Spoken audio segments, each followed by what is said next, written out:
对很多人来说，铁达尼号不是什么新鲜的故事了，有看过电影的大概都略知一二。虽然电影大致描述了事件的经过，但对于专家来说，铁达尼号的沉船过程还是充满了谜团。为什么没有发现冰山？为什么3等舱的死亡率这么高？船长最后去哪了？这些问题都没有被完整的解答。而今天就让我们一起来聊聊铁达尼号的沉没之谜吧。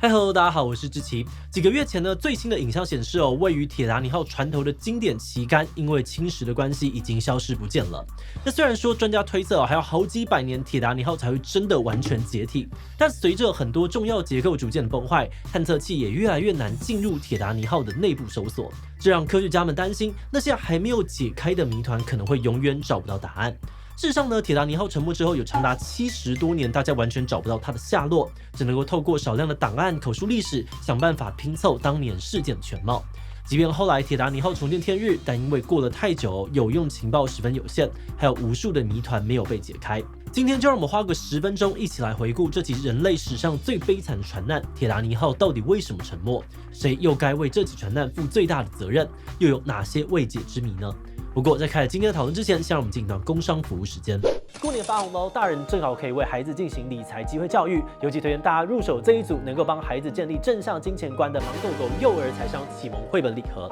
礼盒中的3本绘本呢，能够帮助孩子建立观念，理解钱的意义，还有小猪铺满能够将收到的压岁钱存起来，学习储蓄的概念，以及可爱的零钱包，让孩子练习小额消费，有计划的运用收到的红包钱。想让孩子与身边的育儿父母都能够趁春节展开机会教育，为孩子养成终身受用的理财价值观，那芒狗狗财商启蒙绘本礼盒就是你送礼自用2相宜的第一选择。现在是过年物流截止前下单礼盒的最后机会，不但有免运优惠还加码赠送芒狗狗蛇年红包，礼盒红包一起送，兼具内涵与体面。输入我的折扣码77推荐呢，全站商品还能够再打9折，赶快点击资讯栏了解更多吧。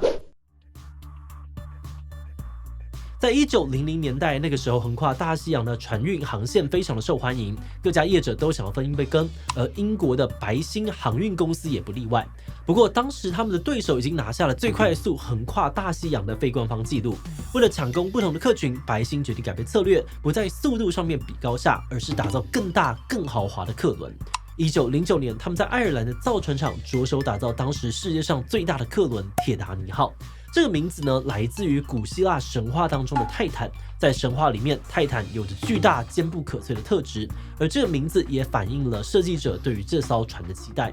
那么铁达尼号有多大呢？它长269.06公尺，宽28.19公尺，面积几乎跟3座台北小巨蛋一样大。而且这艘船的内部装潢超级豪华，不仅有当时少见的游泳池、维多利亚风格土耳其浴场，还有大量装饰精美的房间，就像皇宫一样金碧辉煌。在安全性上，铁达尼号也下了不少的功夫。它使用了当时最先进的安全设施，包含了远端启用的防水门，船体内部呢还有16个防水舱室，如果部分的舱室进水，也不会蔓延到整个船体，防止客轮沉没。整体来说，铁达尼号就像是一座漂浮在海上的城堡，就连当时的媒体也为铁达尼号冠上了永不沉没的称号。而到了1912年，铁达尼号正式完工，在媒体的大量关注之下，风光地展开了它的第一次航行。1912年的4月10日，铁达尼号展开了它的第一次航行，包含了游客还有船员，船上面陆陆续续载了2240人，他们都来自不同的背景。头等舱内呢，聚集了当时的社会名流，像是梅西百货的创办人伊西多·施特劳斯，或是知名的舞台剧演员朵洛西·吉布森，都是当时响当当的大人物。而在2等舱呢，大部分都是中产阶级，像是教授作家、神职人员还有游客。他们很多人前往美国是为了工作、学术研究，或是单纯想要去观光。而至于3等舱呢，大多数是想要翻身的移民。除了大量的英国、爱尔兰还有斯堪的纳维亚的移民之外呢，又来自于东欧叙利亚还有香港的移民。他们怀抱着美国梦，想要到新大陆打拼，开启他们的第二人生。承载着2000多人的期待铁达尼号从英国的南安普顿出发，计划呢在4月17日抵达纽约，整趟旅程预计共7天。原本一切都很顺利但是就在第5天的晚上，一场意外瞬间打破了所有人的美梦。第5天的夜晚，铁达尼号已经完成了旅程的2/3，船上的生活也一切如常。有人在餐厅当中享受丰盛的晚餐，有人在吸烟室聊天，还有一些人在甲板上面散步，欣赏北大西洋的夜空。但是在驾驶舱内，情况却截然不同。无线电操作员有点紧张，因为当天他们收到了很多条的警报，附近的船只不断提醒这个海域有冰山出没。船长史密斯收到警报之后呢，也决定改变航线，往更南边的方向前进，想要避开冰山。但是他并没有下令减速，依然保持每小时41公里左右的速度航行，几乎达到了他的最快速度。这么做的原因呢，可能是因为当时这个北大西洋的船班非常要求准时抵达，让船长宁愿冒一点风险，也不想要误点。而且根据以往的经验，只要船体足够坚固，普通的碰撞不会造成太大的影响。加上当晚的这个天气良好，船员们认为即使前方出现状况，应该有办法及时反应。结果晚上的11点39分，瞭望员突然看到了远方有一个黑影，立刻敲响警钟，警告大家冰山在正前方。发现冰山之后呢，舵手迅速的转舵，紧急的转向，引擎室也收到指令，立刻的反转螺旋桨，试图减速。但是由于铁达尼号原本的速度太快，一切都为时已晚了。几分钟之后，伴随着一声刺耳的金属撕裂声，冰山狠狠地划破了铁达尼号的船身。当铁达尼号撞上冰山的那一刻，很多乘客还没有意识到事情的严重性，以为只是船稍微在调整方向。但在他们的脚下，大量的海水已经涌入船体，几分钟内就灌满了一道又一道的防水舱室。船长史密斯立刻下令所有人穿上救生衣，准备登上救生艇。但因为船上没有广播系统，为了通知大家，船员只能够一间一间敲门，试图唤醒熟睡的乘客，非常的没有效率。而且就算收到了逃难指令，很多乘客也不想跑，因为他们相信这艘永不沉没的巨轮不可能出问题。有些人呢，甚至在甲板上面把冰块当足球踢了起来。直到整艘船开始出现倾斜的状况，人们才惊觉大事不妙。乘客开始蜂拥到救生艇上面，但救生艇的数量远远不够，根本无法容纳所有的人。情急之下呢，船长下令妇孺优先，但船员们收到指令之后也是各自解读。有人觉得是优先让妇孺上救生艇，又认为呢是只有妇孺可以上救生艇，拒绝让男性与船员逃生，导致场面十分的混乱。而船上的乐团可能为了安抚人心直到最后一刻都在演奏交响乐，使得这个逃生的场面就像是世界末日一样悲壮。而随着船身逐渐的下沉大家越来越绝望，很多没有机会挤上救生艇的人选择赌命，直接跳入海中，试图抓住漂浮的木板或其他的物品来保命。而到了凌晨2点20分铁达尼号已经完全沉入了冰冷的北大西洋当中。黑暗的海面上面只剩下了破碎的木板、残骸、救生艇，还有幸存者此起彼落的哭喊声。铁达尼号沉没之后，很多的幸存者漂浮在海面上面，求救声此起彼落。但那一片海域非常的冰冷，水温只有零下2度C，冻寒刺骨的海水让落水者迅速的失温，夺走了许多人的最后一口气。海面上面的哭救声变得越来越稀疏，其他还撑得住的人们呢，则是想办法游上救生艇，但也是机会渺茫。根据一位幸存者的回忆当时溺水的人们最可怕，越来越多的人抓住救生艇的尾端，但小艇已经满了，他们不得不阻止其他的人继续游过来，没有办法拯救所有的人。而在铁达尼号沉没几个小时之后，就连救生艇也开始进水，海水淹到了膝盖的高度，让救生艇上面的人们越来越害怕。就在这个时候，希望出现了。就在凌晨4点左右，附近的轮船卡博菲亚号在接到了求救讯号之后，迅速的赶到事故现场，展开救援行动。他们将幸存者陆续的接上船，提供毯子、热饮以及简单的医疗照护。对于很多人来说，这场噩梦终于暂时结束了。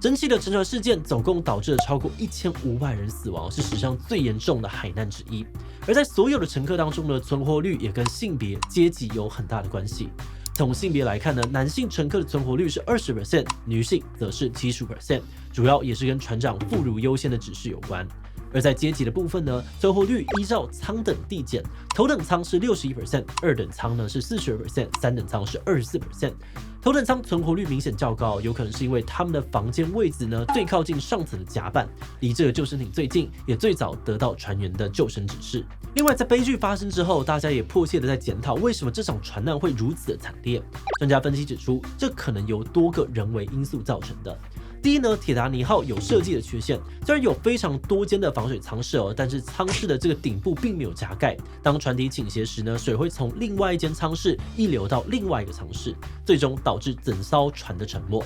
第二呢是救生艇不足，当时铁达尼号只有配备20艘救生艇，平均每艘救生艇最多呢可以容纳68人，所有的救生艇呢大概只能够在1178人而已，连总人数的一半都不到。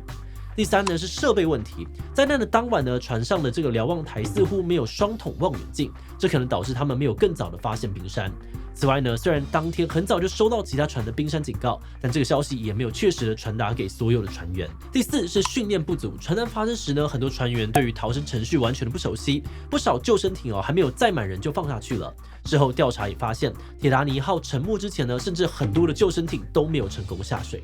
总结来看呢，有的专家认为这场悲剧完全是人为错误导致的结果。若没有这些疏忽，铁达尼号的命运或许可以改写。不过呢，以上都只是事后的推测，而调查之所以很困难主要是因为有超过70年的时间，大家连铁达尼号的残骸在哪都不知道。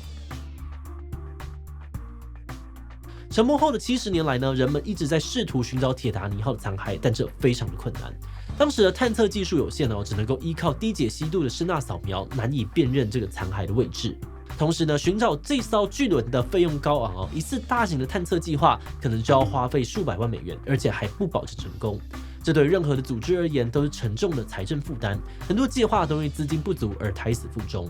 直到1985年，探险家罗伯特·巴拉德博士带领团队，凭借着当时最尖端的声呐还有摄影技术，在当年失事地点附近的海床发现了可疑的东西。他们借由海底探测器在光滑的海底看到了一些碎片，接着他们看到了一个锅炉，经过比对这个锅炉呢跟1911年铁达尼号上面的这个锅炉一模一样，让他们非常振奋。不久之后，一个巨大轮廓从深海的黑暗当中显现，人们寻觅了超过半世纪的铁达尼号终于出现了。重见天日的铁达尼号再次点燃了人们对于这件事情的热情，也带来了无数的打捞行动。陆续被打捞上岸的文物包含了乘客写给家人的信乐谱、香水瓶、雕刻精美的手镯等等，让大家可以重新拼凑当时的历史碎片。另外，铁达尼号因为载了很多的上流人士，据说有很多的贵重物品珠宝也一起沉到了海底，这也是多年来探险家不断想要找到的秘宝。不过呢，这些行动也伴随着争议对于许多罹难者后代来说，他们觉得打捞跟盗墓没有两样，特别是当部分的文物被高额拍卖的时候，让他们更加不满。家属觉得这些物品应该要被视为是陪葬品，属于死者本身跟家属所有。不管是什么原因，打捞都是一种盗墓，还批评打捞团队呢是麻木贪婪的秃鹰。而为了平息争议美国和英国后来有颁布法律限制打捞活动。不过学术界对此也有不同的看法。有些学者主张呢，遗物的公开展示有助于让后人了解历史，避免类似的悲剧重演。到目前为止呢，无论是在法律的层面还是伦理层面，这些分歧都还没有达成共识。提到铁达尼号，大多数人脑中浮现的可能是电影当中那段凄美的爱情故事。但是回顾历史才发现铁达尼号对于人类社会的意义已经被这样子浪漫化的故事给掩盖了。这场事故呢，暴露了当时航运业的种种问题，过度自信的设计，对于安全规范疏忽，以及对于危急情况的应变不足。而在事故发生后的那几年，全球航运业花了很大力气进行了大规模的改革，像是各国携手合作，成立了国际海事组织的前身，也出现了海上安全公约的雏形，规定了救生艇的数量，对于无线电通讯的要求等等，就是要确保类似的悲剧不再重演。而我们觉得铁达尼号的故事值得被每一世代记住，但不只是为了纪念悲剧故事更是为了记住那段血泪换来的历史教训。那今天我们最后也想来问大家，你对于铁达尼号事件的了解程度如何呢？我看过电影《铁达尼号》，大致了解沉船的故事。B 我没有看过电影只知道它是一艘著名的沉船，其他一无所知。C 我对于铁达尼号事件有做过小小的研究，对于细节还算熟悉。对其他留言分享你的想法吧。最后，如果你喜欢今天的影片，欢迎分享出去，让更多人知道铁达尼号的真实故事。此外呢，可以点击这个地方看东京大轰炸以及马航失踪事件。那么今天的这一期就到这边告一段落，我们就明晚再见喽。